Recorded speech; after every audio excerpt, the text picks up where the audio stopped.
स्वागत है आपका कुरुक्षेत्र में। मैं हूं आपके साथ विवेक शांडिल्य। प्रधानमंत्री मोदी ने आज ऐलान जंग कर दिया है। पीएम मोदी ने आज फिर एक बार साफ कर दिया कि करप्शन के खिलाफ सख्त एक्शन जारी रहेगा। करप्शन के खिलाफ उनका अभियान जारी रहेगा। सीबीआई की स्थापना के डायमंड जुबली फंक्शन में पीएम मोदी ने सीबीआई के अफसरों को साफ मैसेज दिया और कहा कि उन्हें रुकने की जरूरत नहीं है। पीएम ने कहा कि सीबीआई आज जिन लोगों के खिलाफ एक्शन ले रही है वो लोग ताकतवर हैं, सिस्टम का हिस्सा रहे हैं, लेकिन कोई भी भ्रष्टाचारी बचना नहीं चाहिए। पीएम का इशारा विरोधियों पर था। कुछ दिन पहले भी पीएम मोदी ने विरोधियों की एकजुटता को भ्रष्टाचारी बचाओ अभियान का नाम दिया था। दूसरी तरफ मोदी विरोधी आरोप लगाते हैं कि एजेंसियां उन्हीं नेताओं को परेशान करती है जो मोदी का विरोध करते हैं। जो लोग बीजेपी की वॉशिंग मशीन में धुल जाते हैं उनके करप्शन के केस भी खत्म हो जाते हैं। क्या करप्शन के खिलाफ यह जंग टारगेटेड है? क्या 2024 का चुनाव करप्शन के मुद्दे पर ही लड़ा जाएगा? इसी पर बात करेंगे बड़ी डिबेट। लेकिन इससे पहले एक रिपोर्ट देखते हैं। राजनीति की इच्छा शक्ति में कोई कमी नहीं है। हिचकने कहीं रुकने की जरूरत नहीं है। आप जैसी संस्थाओं की छवि बिगाड़ने के लिए एक्टिव हो जाता है। मोदी ने भ्रष्टाचार के खिलाफ ऐलान जंग कर दिया है। करप्शन पर एक्शन लगातार जारी रहेगा। विपक्ष के हमले से एजेंसियों का एक्शन नहीं रुकेगा। एक तरफ विपक्ष एजेंसियों के खिलाफ मोर्चा खोल रहा है, छापेमारी को विपक्ष के खिलाफ कार्रवाई बता रहा है, लोकतंत्र पर हमला बता रहा है, लेकिन सरकार का संदेश साफ है कि करप्शन पर एक्शन नहीं रुकेगा। आज देश में करप्शन के खिलाफ कार्रवाई करने के लिए राजनीति की इच्छा शक्ति में कोई कमी नहीं है। आपको कहीं पर भी हिचकने कहीं रुकने की जरूरत नहीं है। मैं जानता हूं जिनके खिलाफ एक्शन ले रहे हैं वो बहुत ताकतवर लोग हैं। बरसों बरस तक वो सरकार का सिस्टम का हिस्सा रहे हैं। संभव है कई जगह किसी राज्य में आज भी विकसित सत्ता का हिस्सा हो। बरसों बरस तक उन्होंने भी एक इकोसिस्टम बनाया है। इकोसिस्टम अक्सर उनके काले कारनामों को कवर देने के लिए आप जैसी संस्थाओं की छवि बिगाड़ने के लिए एक्टिव हो जाता है। एजेंसी पर ही हमला बोल दो, ये लोग आपका ध्यान भटकाते रहेंगे, लेकिन आपको अपने काम पर फोकस रखना है। मोदी ने साफ कर दिया कि करप्शन के खिलाफ जंग में राजनीतिक इच्छा शक्ति की कमी नहीं है। कांग्रेस सरकार के दौरान 2004 से 14 के बीच सिर्फ 5,000 करोड़ रुपए की संपत्ति जब्त की गई थी, तो वहीं बीजेपी सरकार के 9 वर्षों में 1,10,000 करोड़ की संपत्ति जब्त की गई है। ये आंकड़े प्रधानमंत्री ने कुछ दिन पहले कार्यकर्ताओं को संदेश देते हुए बताए थे और आज सीबीआई के डायमंड जुबली कार्यक्रम में भी मैसेज साफ है कि भ्रष्टाचार पर कार्रवाई जारी रखो। मोदी ने एजेंसियों को साफ संदेश दिया कि भ्रष्टाचारियों पर छापेमारी करो, पकड़ो और जेल में डालो। लेकिन मोदी के विरोधियों को लगता है कि सरकार ईडी और सीबीआई को राजनीतिक टूल के तौर पर इस्तेमाल करती है, खुलकर बदले की राजनीति कर रही है। और इस पर बातचीत करने के लिए दो बेहद खास मेहमान हमारे साथ जुड़ रहे हैं। शाहजाद पूनावाला, प्रवक्ता बीजेपी के, स्वागत है आपका। अभय दुबे, प्रवक्ता कांग्रेस पार्टी, आपका भी बहुत बहुत स्वागत है। अभय जी, आपसे शुरुआत कर रहा हूं। प्रधानमंत्री ने आज साफ तौर पर कह दिया कि एक्शन भ्रष्टाचार के खिलाफ लगातार जारी रहेगा। जिस CBI, ED, income tax department, सब पर आप लोग सवाल उठाते हैं, प्रधानमंत्री ने आज तमाम केंद्रीय एजेंसियों की तारीफ की और उनके काम की भी तारीफ की और यह भी कहा कि राजनीतिक इच्छा शक्ति की कोई कमी नहीं होने दी जाएगी।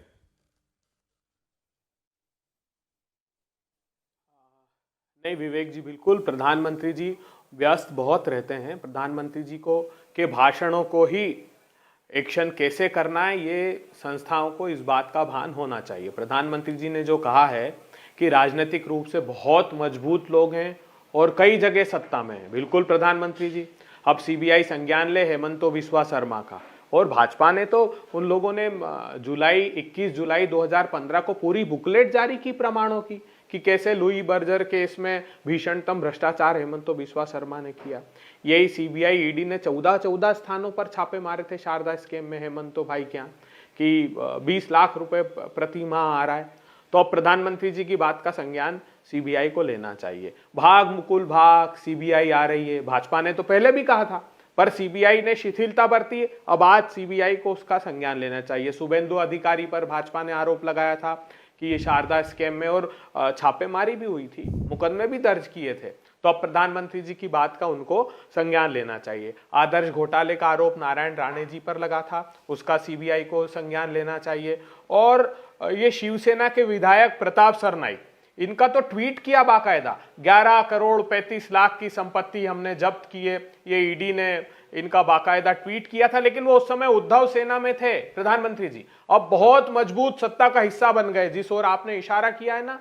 11 करोड़ 35 लाख की संपत्ति उनकी जब्त सीज की थी। ये कहा भावना गवली एमपी थी उद्धव सेना की, उस समय 5-5 ईडी ने समन भेजे थे प्रधानमंत्री जी उनको। अब आज आपने फटकार लगाई है तो इनको संज्ञान लेना चाहिए और उन पर एक्शन वापिस इनको प्रारंभ करना चाहिए। यशवंत जाधव, यामिनी जाधव, इन पे भी फेमा का गंभीर आरोप प्रधानमंत्री जी। अब इन पर भी, क्योंकि उद्धव सेना में थे लेकिन आज सत्ता का हिस्सा हो गए, तो प्रधानमंत्री जी की बात का इनको भी संज्ञान लेना चाहिए। येदुरप्पा जैसे एक लंबी फहरिस्त है प्रधानमंत्री जी। और मैं प्रधानमंत्री जी व्यस्तता ज्यादा रहती है, शांडिल्य जी, विवेक जी, उनको नहीं पता कि 7 मई 2015 को हमारे मेहुल भाई, नीरव भाई की शिकायत पीएमओ में की थी। उनसे कहा था कि एक खुरानिया नाम के उद्योगपति, उन्होंने बाकायदा सीबीआई को, एसएफआईओ को, सेबी को, सबको शिकायत की। वो सीबीआई के पास उस समय की वो पड़ी भी होगी शिकायत। उसके बाद जडेजा जी ने एक एफिडेविट दिया 2016 में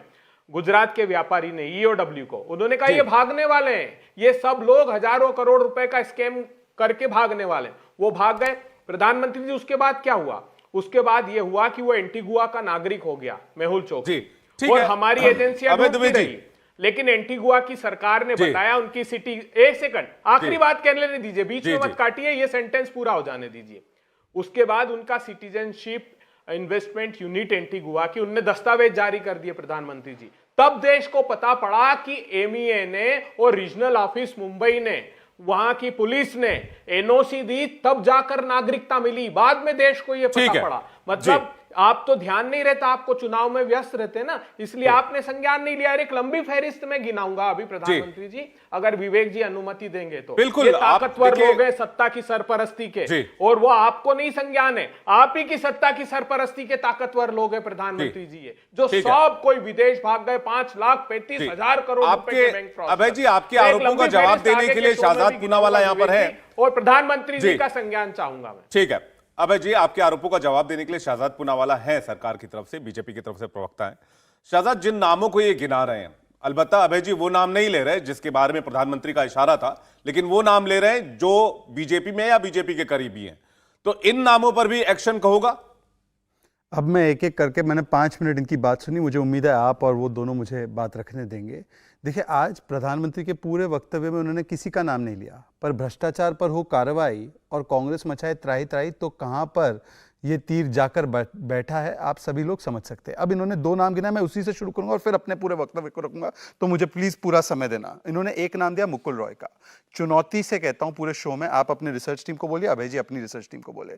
मुकुल रॉय पर कोई कार्रवाई बंद नहीं की गई थी, पर आज तो मुकुल रॉय को टीएमसी ने लिया है।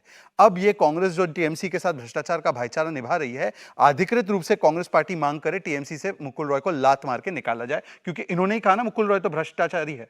दूसरी बात, इन्होंने प्रताप सरनाईक के केस की बात की। मैं वही गूगल कर रहा था जब आप ये पूरी डिबेट, उनकी बातें हम सुन रहे थे। जब इनकी सरकार थी, एमवीए की सरकार, प्रताप सरनाईक के लिए इन्होंने क्लोजर रिपोर्ट डाला था टॉप्स केस में, ठीक है। ईडी ने, इस ईडी ने, मोदी जी की सरकार के तहत जो ईडी आती है, उस ईडी ने हाईकोर्ट में देखे क्या लिखा है, ED plea in Bombay high court against closure of Tops group case. Tops group case ही उनका केस है बाय मुंबई पुलिस।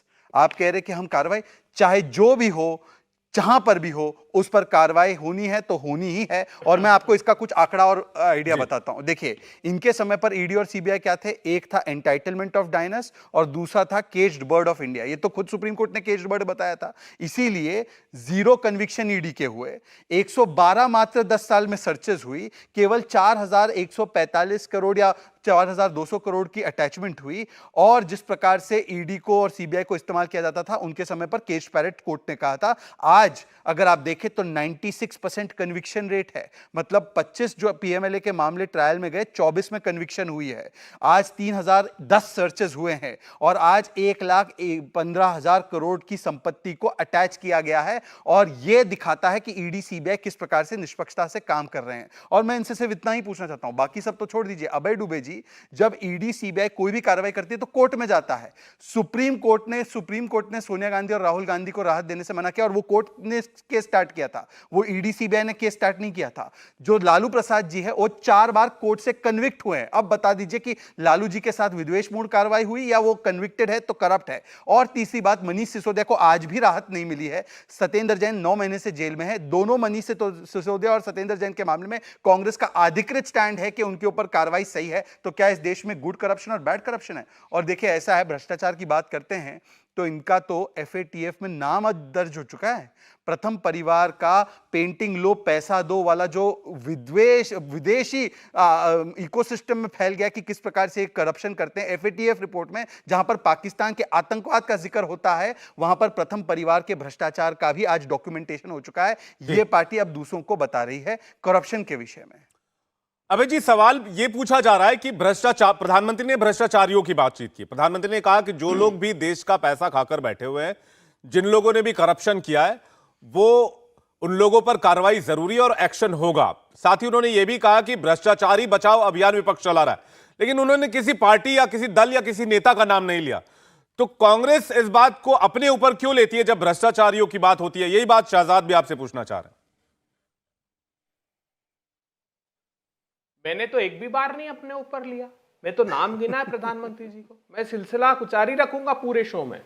प्रधानमंत्री जी देखिए, आपके तो नॉलेज में ही नहीं होगा प्रधानमंत्री जी को, तो क्योंकि प्रधानमंत्री जी व्यस्त बहुत रहते हैं ना। 18 घंटे काम कर रहे हैं, रैलियां, भाषण, एक राज्य के चुनाव खत्म हुए, दूसरे राज्य के चुनाव में लग जाते हैं। अभय जी, 10 अक्टूबर 2015। अभय जी, आपने मुझे 2 केस का पूछा, मैंने जवाब दिया। मुकुल रॉय का जवाब दीजिए। डीपीएमएस, मुकुल रॉय को टीएमसी ने निकालना चाहिए। डीपीबीएसएम ऑब्लिक, देखिए विवेक जी, मैं बीच में नहीं बोला, मैं बोलूंगा नहीं तो वो चाह रहे हैं अभय जी, वो चाह रहे हैं पालन करने, मैंने इनके बीच में नहीं बोला। अभय जी वो चाह रहे हैं कि पॉइंट वाइज जिन नेताओं के नाम गिना, आप कंडक्ट कर रहे हैं कि वो कंडक्ट कर रहे हैं? नहीं, मैं इंटरप्ट नहीं कर रहा, मैं बस क्लियर कर दे रहा हूं। वो कह रहे हैं कि आपके सवालों का उन्होंने जवाब दिया, वो भी चाहते हैं उनके सवालों का आप जवाब दीजिए। आप कंप्लीट कीजिए। हाँ, दूंगा ना, मैं क्या इनकार कर रहा हूं? मैं इनकार नहीं कर रहा हूं, बिल्कुल देकर जाऊंगा। अगर वो डिबेट कंडक्ट कर रहे हैं तो बता दीजिए मुझे आप कि आप इर्रिलेवेंट हैं, तो आप हट जाइए, हम ही बात कर लेंगे। प्रधानमंत्री जी, आपका ध्यान आकर्षित करना चाहता हूं मैं। 16 अक्टूबर 2015 को लुकआउट नोटिस विजय माल्या साहब का जारी करती है सीबीआई, डीपीबीएसएम ऑब्लिक 2015/724 नंबर का। फिर एकदम रातों रात उनको ज्ञान आता है कि नहीं, ये तो महान पुण्य आत्मा है, पापी आत्मा तो हो ही नहीं सकती, इनको तो विचारों को तीर्थ यात्रा पर जाना है। तो 24 नवंबर 2015 को उस नोटिस को डाइल्यूट करते हैं। पहले उसमें लिखते हैं कि दिखे वैसे ही गिरफ्तार कर लेना, फिर उसमें लिखते हैं कि नहीं साहब, जाने देना, बस हमको सूचित कर देना, ताकि वे उनके लिए भी कुछ प्रसाद वहां से लेकर आ सके। वो साहब 1 मार्च 2016 को पार्लियामेंट जाते हैं और 2 मार्च को उनको पंख लग जाते हैं और वो 16-17 सूटकेस लेकर विदेश चले जाते हैं। अब साहब, ये जो नीरव भाई, मेहुल भाई, इसमें अंबानी साहब के रिश्तेदार भी हैं। एक रिश्तेदार है इनके, जो इनकी कहीं भांजी भतीजी के दामाद। अब प्रधानमंत्री जी बताइए, इतने ताकतवर लोगों को आप कहें तो ही उनकी गिरफ्तारी हो सकती, नहीं तो वो विदेश में सेटल्ड हैं। ये सब लोग जितने लंबी फहरिस्त थे ना, ऋषि अग्रवाल, संदेशरा बंधु, ये एक के बाद एक 5.5 लाख करोड़ रुपए के बैंक फ्रॉड हुए प्रधानमंत्री जी। इसके बाद हर्ष गोयनका जी का एक ट्वीट देखिए, वहां पर भी 5.5 लाख करोड़ रुपए का एनसीएलटी ने ऐसी 8-8 हजार करोड़ की कंपनियों को 300 करोड़ में सेटल करके घर भेज दिया। हर्ष गोयनका जी बोल रहे हैं, प्रधानमंत्री जी आपको टैग करके बोल रहे हैं, पीएमओ को टैग किया कि एक्सचेकर की लूट मची हुई है। प्रधानमंत्री जी, मुझे लगता है कि ये आपके भाषण के बाद आज अब सीबीआई उसमें ध्यान देगी, क्योंकि अडानी जी का भी जो मसला है रेडियस स्टेट का, जिसमें आईसीआईसीआई क्रेडिटर्स था जो गुहार लगाता रहा, लेकिन उसकी एक नहीं सुनी गई, वो उनको दे दी गई। प्रधानमंत्री जी, गंभीर आरोप है।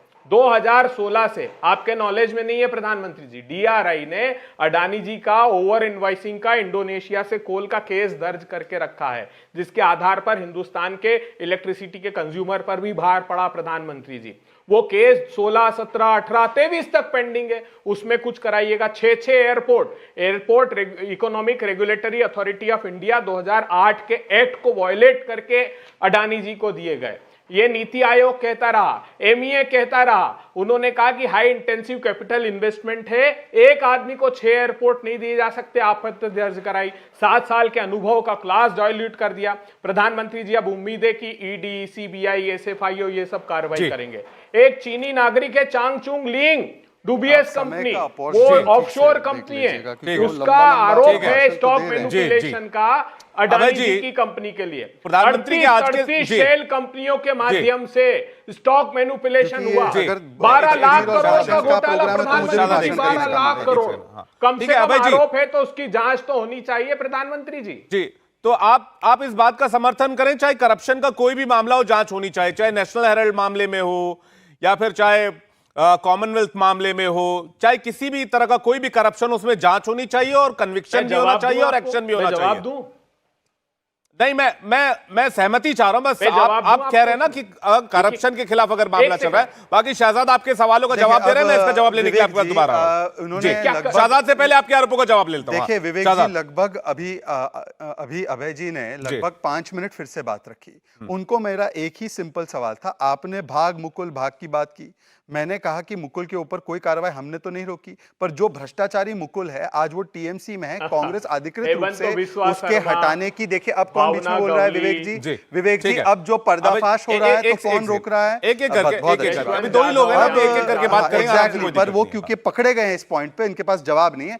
आज अगर अधिकृत रूप से कांग्रेस पार्टी टीएमसी से मुकुल भाग खुले छूट के भाग गए सब लोग, ठीक है अभय जी, एक एक करके, ठीक है, सुन लेते हैं शहजाद क्या कह रहे हैं, शहजाद का जवाब अगर कांग्रेस पार्टी टीएमसी से इतनी भी हैसियत नहीं रखती कि वो एक भ्रष्टाचारी, जिसको भ्रष्टाचारी मानती है, उसको निकालने की बात कर सके, तो अभय दुबे जी को बता देना चाहिए कि ये भ्रष्टाचार का है भाईचारा, इसलिए पार्थो की पार्टी और राहुल को एक दूसरे का जो संबंध है वो लगे प्यारा प्यारा, यही इनका एक प्रकार से रिश्ता बन चुका है। अब इन्होंने 2-3 बातें की, विजय माल्या की बात की, अच्छी बात है, विजय माल्या का भी लेटर लेकर आया हूं और मैं आपको पढ़कर सुनाना चाहता हूं विजय माल्या क्या लिखते हैं। 2009 में लिखते हैं, I am pleased to inform that following my presentation the finance minister, उस समय चिदम्बरम थे, has approved in principle complete comprehensive financial restructuring package requested for Kingfisher.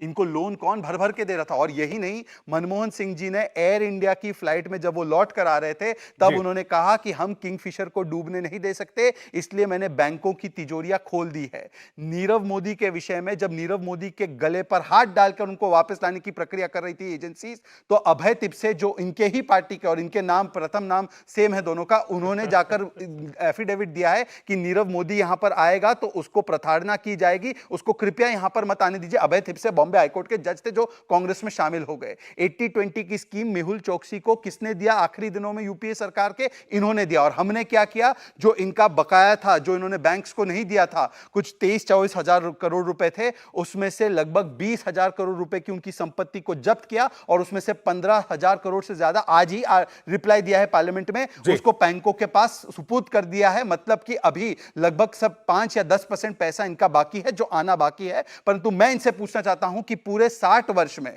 2008 तक 18 लाख करोड़ के लोन दिए गए थे और 2008 से लेकर 14 तक इन्होंने 36 लाख करोड़, मतलब फिर 54 लाख करोड़ की लोन की संख्या हो गई। इसका मतलब पूरा एनपीए का इन्होंने काम किया। और एनपीए किस प्रकार से होते थे? फोन अ फ्रेंड होता था। किंगफिशर का फोन आता था, लोन दे दो जी। नीरव मोदी का फोन आता था, लोन दे दो जी। मेहुल चोकसी का फोन आता था, लोन दे दो जी। ये तो लोन डिलीवरी एजेंट है, हम लोन रिकवरी एजेंट है। मैं पर इनसे एक स्पेसिफिक सवाल पूछना चाहता हूं। इन्होंने और इनके बाकी प्रवक्ताओं ने अडानी के विषय में कहा है कि 20,000 करोड़ का इसने एक इन्फ्यूजन ऑफ जिसको कहते हैं हवाला मनी किया है। ये उनका आरोप है। 20,000 करोड़ रुपए का इन्फ्यूजन हुआ है शेल कंपनी के माध्यम से, मतलब कि पूरी अडानी कंपनी में शेल कंपनी है और उसमें पैसे आए हैं। तो फिर राजस्थान और छत्तीसगढ़ का प्रोजेक्ट कैंसिल क्यों नहीं किया? दो सवाल है। टीएमसी से क्या अब ममता दीदी को हटाने की मांग करेंगे आप मुकुल रॉय को? और दूसरी बात, क्या आप बताएंगे कि अडानी कंपनी ही जब पूरी तरह से भ्रष्ट है तो जेपीसी की मांग करते हैं तो करते रहिए। जेपीसी की मांग वैसे टीएमसी नहीं कर रही है, परंतु आप बताइए कि क्यों अभी तक आपने अपने राज्य सरकारों में जांच नहीं बैठाई है उनके प्रोजेक्ट के खिलाफ, जबकि यह टीएमसी की अधिकृत मांग है। उन्होंने खड़े रहकर खड़गे जी से कहा कि देखिए, जो जेपीसी हम नहीं चाहते, सुप्रीम कोर्ट की प्रोब हो चुकी है, परंतु जहां पर भी प्रोजेक्ट है अडानी का वहां पर जांच होनी चाहिए। अब अभय जी बताइए कि क्या आप अडानी के प्रोजेक्ट पर प्रोब करवाएंगे राजस्थान और छत्तीसगढ़ में, हाँ या ना? अभय दुबे जी, आपको लोन डिलीवरी एजेंट बता रहे हैं कांग्रेस पार्टी को शाहजाद पूनावाला, और बाकी इनके दो सवाल जो आपसे हैं वो स्पेसिफिक आपका नाम लेकर उन्होंने पूछा है। नहीं, मेरा अनुज है, अध्ययन बहुत करते हैं और विद्वान साथी है, लेकिन विवेक जी, लोन देना अपराध नहीं है। बैंक फ्रॉड करके भगा देना नियोजित रूप से, यह अपराध है। वो प्रधानमंत्री जी को नहीं पता है, प्रधानमंत्री जी व्यस्त रहते हैं। अब उनके संज्ञान में आज भाषण के बाद मेरे को लगता है सीबीआई, ईडी, इनको सबको ज्ञान होगा। ये जो करते क्या है आप सोच लीजिए, सुन लीजिए। एक जो थोड़ा सा प्रकाश डाल दूं, वैसे तो बोलना नहीं चाहिए, पूरे देश को पता है। ये जो बार बार नेशनल हेराल्ड की बात करते हैं ना, नेशनल हेराल्ड आजादी के लिए आंदोलन का एक अखबार था, जो बरतानिया हुकूमत ने जिसके लिए हमको जेल भेजा था, जिसके लिए लड़े थे, आज भी उसके लिए लड़ रहे हैं। इनकी करतूत देखिए। वो कह रहा है मेट्रोपॉलिटन मजिस्ट्रेट कि ये जो है 20/2/2016 से प्रोसिक्यूशन एविडेंस पे लगा है। ये तारीख पे तारीख ले रहे थे। अब हाईकोर्ट से स्टे ले लिया, जैसे राहुल गांधी के केस में किया कि नहीं इन्होंने, सूरत की कोर्ट में 11 महीने तक स्टे ले लिया और झूठ बोल दिया कि नई एविडेंस आ गए। कोई नई एविडेंस नहीं आए थे। वहां भी ट्रायल कोर्ट ने सीआरपीसी के सेक्शन 202 में जो अनिवार्यता थी, मैंडेटरी था कि आपका अगर कोर्ट का जुरिडिक्शन नहीं है तो इंक्वायरी कराएंगे, वो नहीं कराई। वो ऑर्डर में लिखा है उन्होंने, वो बुनियाद बनेगा आगे मुकदमे में हमारी। लेकिन ये कर रहे हैं ये लोग कि प्रतिपक्षी दलों को कैसे झूठे केसेस में उलझाना। मेरा विनम्र निवेदन है साहब, प्रधानमंत्री जी, जब व्यापारी कह रहे हैं 5.5 लाख करोड़ का, वो अब ये कह रहे थे एनपीए, हमारे टाइम का एनपीए देख लीजिए 2014 के पहले 2 लाख करोड़ रुपए के आसपास, अब तो 10-10 लाख करोड़ रुपए राइट ऑफ कर रहे हैं धन्ना सेठों के ये लोग। और 12 लाख करोड़ रुपए की नेटवर्थ हो गई थी अडानी जी की। और क्या हुआ, हम जेपीसी की मांग कर रहे हैं, नहीं होगी। बहस पार्लियामेंट में नहीं होगी, ना महंगाई पर होगी, ना चीन के घुसने पर होगी, ना अडानी जी पर चर्चा होगी, किसी पर बात नहीं होगी। अब वहां मनमानी बात प्रधानमंत्री जी को चालू कर देनी चाहिए, जैसे मन की बात बाहर करते हैं। गंभीर आरोप यह है कि एक, सुनिए, डिफेंस के सेक्टर में काम कर रहे हैं अडानी जी। राहुल गांधी जी ने कहा है कि स्ट्रेटेजिक एरिया में काम कर रहे हैं। अगर आरोप यह है कि एक डूबियस कंपनी इलारा उनके साथ जॉइंट वेंचर में काम कर रही है, तो हम जांच भी नहीं कराएं? ये तो भारत की अस्मिता पर, भारत के सामरिक महत्व पर विदेशी ठीक है, मैं इसका जवाब शाहजाद पूनावाला से लूंगा। हिंदुस्तान की एजेंसियों की रडार पर है। जी ठीक है, ब्रेक पर जाने से पहले अभय दुबे सवाल पूछ रहे थे शाहजाद पूनावाला से कि ये जो पूरा इकोसिस्टम, जिस इकोसिस्टम की अभय दुबे बात कर रहे हैं, जो बीजेपी के करीबी लोगों के वो नाम गिना रहे हैं और जिन कंपनीज की बात कर रहे हैं, उसको लेकर आपसे सवाल था शाहजाद। देखिए, मैंने अभी तक सभी सवालों का स्पेसिफिक जवाब दिया और आगे भी दूंगा, परंतु मेरे 2 सवालों का, एक अडानी के प्रोजेक्ट राजस्थान छत्तीसगढ़ में और मुकुल रॉय के ऊपर अभी तक इन्होंने जवाब नहीं दिया। वैसे तो इनके मुख पर मां सरस्वती विराजमान रहती है, तो बोलने में इनको समस्या नहीं है, परंतु स्टैंड लेने में समस्या है। अब देखिए, मैं आता हूं एक एक करके। इन्होंने एनपीए का विषय किया। एनपीए का मैं आपको पीटीआई की रिपोर्ट बताता हूं। Bank gross NPA drops to 7 year low at 5% in the last 7, पूरे डेकेड में सबसे लो है।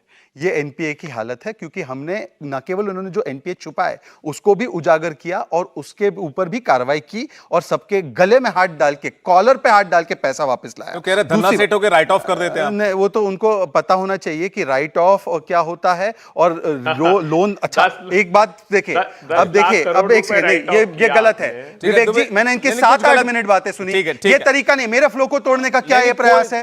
आप भी सवाल मुझे ही पूछते हैं, उनको तो एक सवाल नहीं पूछा। मुझे बोल लेने दीजिए, फिर आप पूछे ना 10 सवाल। अब इन्होंने एक बात मान ली प्रीवियस सेगमेंट में, मैं इसके लिए बहुत खुश हूं।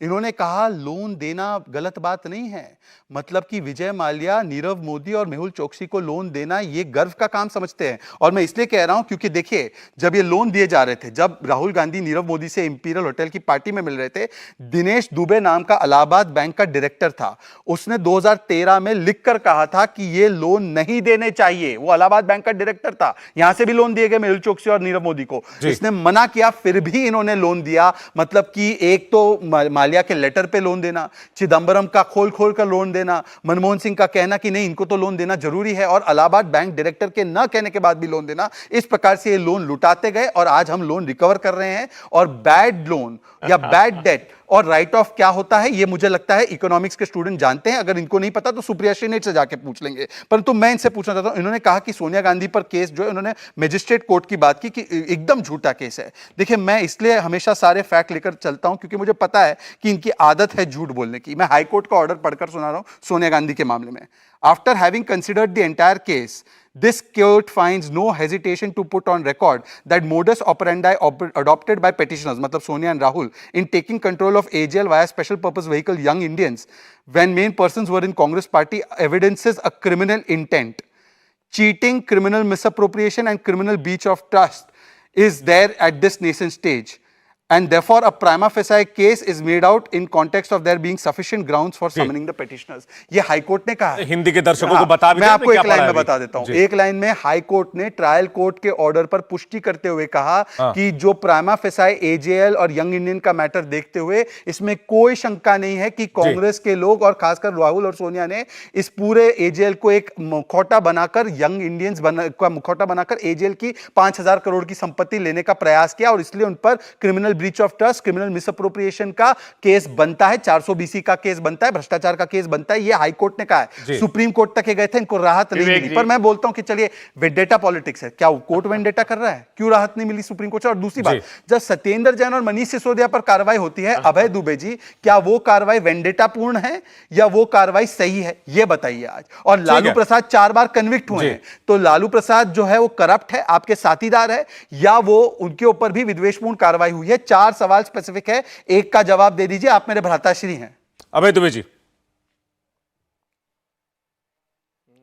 विवेक जी, मेरे विद्वान साथी को जानना चाहिए, वकील वो नहीं है, मैं भी नहीं हूं, लेकिन मुझे इस बात का भान है, हाई कोर्ट ने ये पैराग्राफ एक्सपंज किया। हमने कहा कि साहब आपके इस दृष्टिकोण से, क्योंकि ये बात कहां से शुरू होती है? ये बात 2015 से शुरू होती है, जब ईडी ने इसका क्लोजर फाइल कर दिया था, तो उस ईडी को हटा के बाहर फेंक दिया इन्होंने। उस ईडी ने कहा था कि साहब इसमें केस बनता ही नहीं, क्योंकि सेक्शन 25 की ये कंपनी है, नॉट फॉर प्रॉफिट कंपनी है, तो एक ऐसी कंपनी को हमने नॉट फॉर प्रॉफिट कंपनी में तब्दील किया, मतलब लॉक लगा दिया उस पर कि उसकी संपत्ति कहीं इधर उधर नहीं जाए। तो ये पैराग्राफ हाई कोर्ट ने एक्सपंज कर दिया है, और सुप्रीम कोर्ट और हाई कोर्ट ने कहा है कि ट्रायल केस की इस स्टेज पर हम हस्तक्षेप नहीं करना चाहते, ना कोई कमेंट करना चाहते हैं।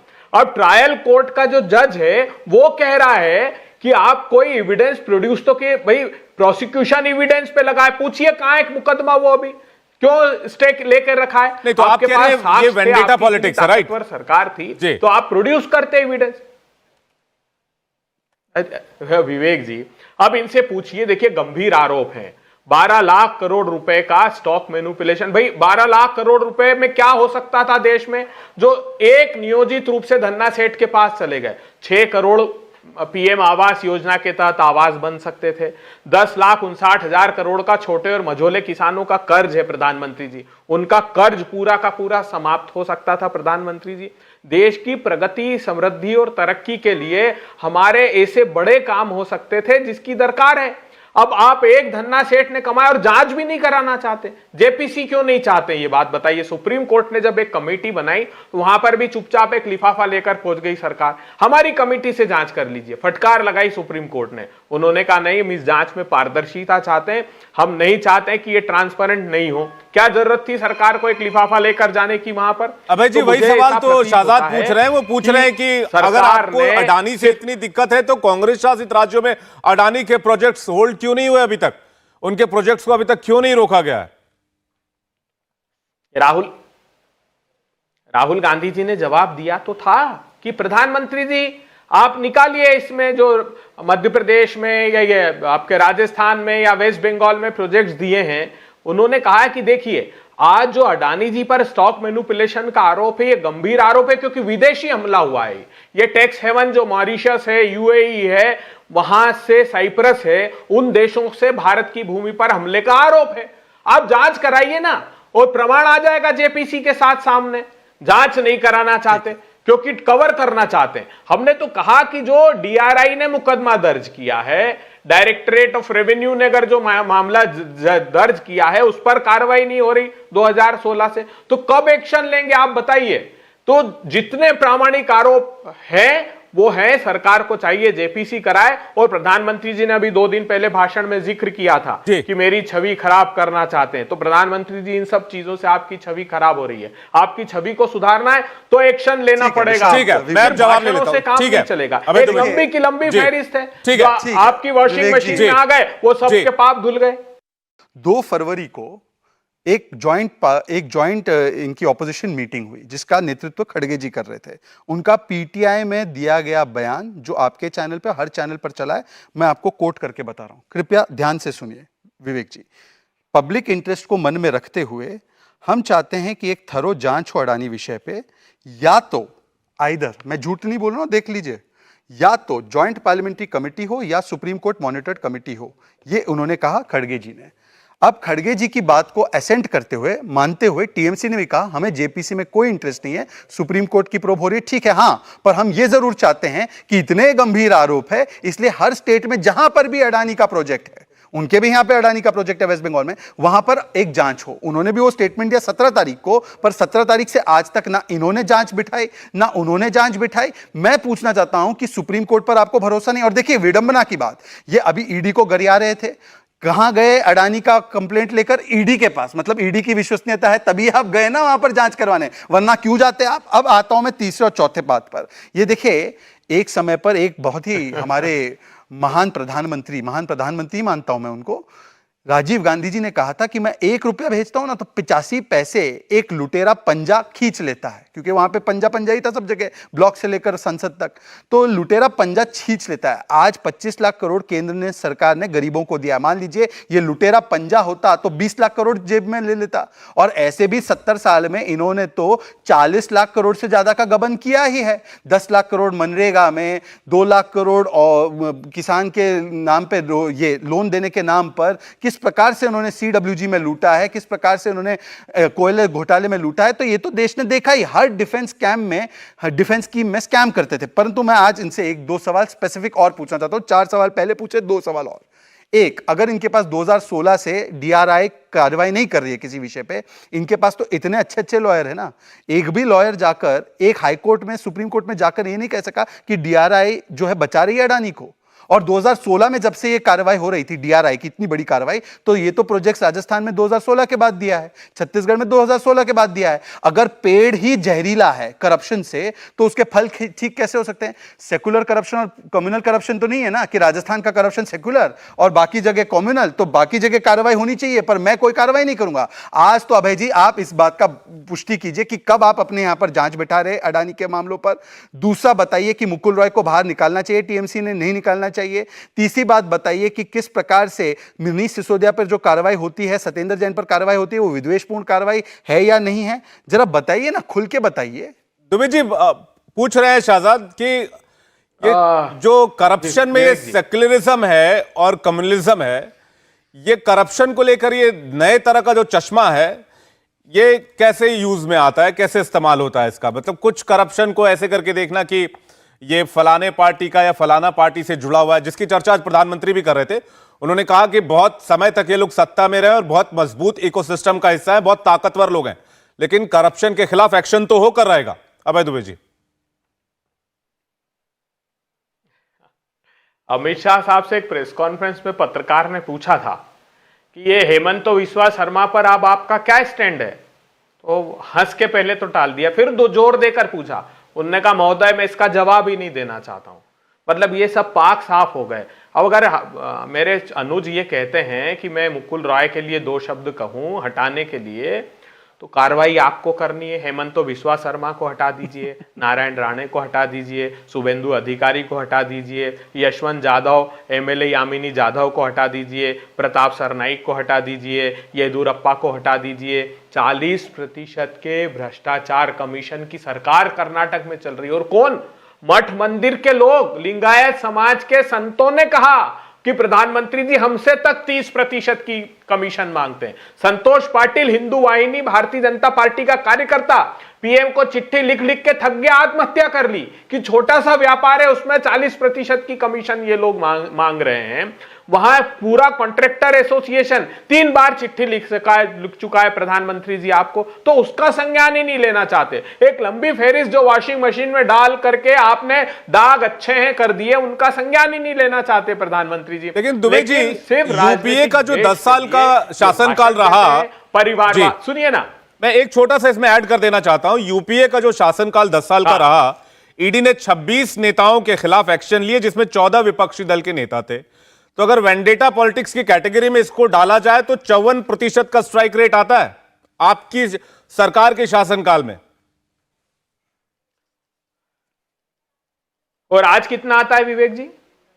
95% का। अब आप ये सोचिए कि आपने स्ट्रेटेजिकली ये डाइवर्सिफिकेशन किया विवेक जी, जो मैं कह रहा था आपसे बात जी, कि प्रधानमंत्री जी इतने सारे लोगों की फहरिस्त आपके पास है, इतने सारे प्रमाण आपके पास हैं। आपने पहले शुरू से सुनिए, परिवारवाद कि परिवारवादियों को नकार दो, लेकिन जम्मू कश्मीर गए, जिस पर आरोप लगाते बाप बेटी की सरकार, उसके साथ सरकार बना ली। महाराष्ट्र में शिवसेना के साथ सरकार वाले जिस पे आरोप लगाते थे, वो अकाली दल के साथ पंजाब में सरकार बना ली। सत्ता की भूख मिटानी थी तो वही महाराष्ट्र में जिस पे पवार साहब को परिवारवाद का आरोप लगाते थे, उनके भतीजे को चुपचाप रात को बुला लिया, बोले शपथ लेंगे हम, बहुमत नहीं होगा। तो मुखोटा लगाकर रखने वाले लोग हैं, न भ्रष्टाचार से लेना है, न प्रदेश देश की प्रगति से लेना है। चीन 2000 स्क्वायर किलोमीटर भारत की भूमि पर बैठा है। ठीक है दुबे जी, मैं जवाब ले लेता हूं क्योंकि वक्त मेरे पास बहुत सीमित है। शाहजाद इसका जवाब दीजिए। पूरा का पूरा गांव बसा लिया, दुबे जी दही जमा कर बैठे हुए लोग हैं ये। जी ठीक है। देखिए, इन्होंने कहा कि इसने आरोप लगाया आपकी सरकार पे 40% का, उसने आरोप लगाया है, इन पर ये आरोप है, येदियुरप्पा पे वो आरोप है। चलिए, आरोपों के आधार पर हमको सबको निकाल देना चाहिए। पर जब सुप्रीम कोर्ट ने नेशनल हेराल्ड के मामले में राहुल और सोनिया गांधी को कहा कि आप ट्रायल फेस करेंगे, प्राइमा फेसी एविडेंस है और ये देखिए मैं रिपोर्ट लेकर आया हूं, तो तब आप बताइए कि अब राहुल गांधी और सोनिया गांधी के बचाव में क्यों उतरते हैं? उन पर तो केस बाकायदा कोर्ट ने बोला है चलना चाहिए। अब बताइए कि क्यों आप उनके बचाव में उतरते हैं? और नरसिम्हा राव के बारे में तो कम ही बताऊं तो बेहतर है, वो तो कन्विक्ट हो गए थे। लेकिन आप लोगों का वॉशिंग मशीन बड़ा फेमस है। ममता बनर्जी भी वॉशिंग मशीन लेकर प्रदर्शन कर रही थी। वो वॉशिंग मशीन दरअसल क्या है ना कि झांकी रही भावना जैसी, प्रभु मूरत दिखे दिन तैसी। सबसे बड़ी वॉशिंग मशीन अभी इनके ही साथ है, इसीलिए जब वो अपने पास रहते हैं तो उनका भ्रष्टाचार उनको नहीं दिखता। जैसे वो कहीं और चले जाते हैं तो भ्रष्ट है भ्रष्ट है भ्रष्ट है, और फिर वापस आ जाते हैं तो अभय दुबे जी, जिनके मुख पर मां सरस्वती विराजमान है, उनके भी मुंह पर एक प्रकार से देखे गोंद आ गया है कि वो बोल ही नहीं पा रहे। बोले मुकुल पे तो आप कार्रवाई कर लो, कुछ और हो जाए, पर मैं नहीं बोलूंगा। अब मैं इनसे एक सवाल, उन्होंने अभी बोला अजीत पवार के बारे में। नहीं, अब आप जवाब दीजिए। जवाब भी दे रहा हूं। अजीत पवार भ्रष्ट है कि नहीं है, अब ये भी अभय दुबे जी बता दे। 5वां सवाल है, और मैं इनसे पूछना चाहता हूं, मिसयूज ऑफ एजेंसीज बोल रहे थे। लालू का केस, एक सेकंड सर, बीच में नहीं विवेक जी, मेरा समय है। लालू जी का केस, एक सेकंड विवेक जी, मेरा समय है। शायद अभी मेरे पास मेरा समय है, ठीक है, मेरा समय है, एक लाइन में पूरा कर लीजिए। मेरा समय मैं पूरा बोलूंगा। लालू का केस 97 में शुरू हुआ, बीजेपी नहीं थी। उनका पहला कन्विक्शन 2013 में हुआ, बीजेपी नहीं थी। वो 4 बार कोर्ट से कन्विक्ट हुए। अब बताइए करप्ट है कि नहीं है लालू प्रसाद? और समाजवादी पार्टी के मुखिया मुलायम सिंह यादव जी का केस इन्होंने शुरू किया था, उसको खत्म करने का काम बहुत बहुत शुक्रिया। और अभय दुबे जी, आपका बहुत बहुत शुक्रिया हमारे साथ इस डिबेट में जुड़ने के लिए। प्रधानमंत्री ने आज साफ कर दिया कि करप्शन के खिलाफ एक्शन जारी रहेगा, और यह भी साफ है कि 2024 में करप्शन को बीजेपी एक बहुत बड़ा मुद्दा बनाकर आगे बढ़ेगी और 2024 के चुनाव में इस्तेमाल भी करेगी। इंडिया टीवी हर वक्त हर जगह डाउनलोड करने के लिए सर्च करें India TV news Google play store या ऐप स्टोर पर।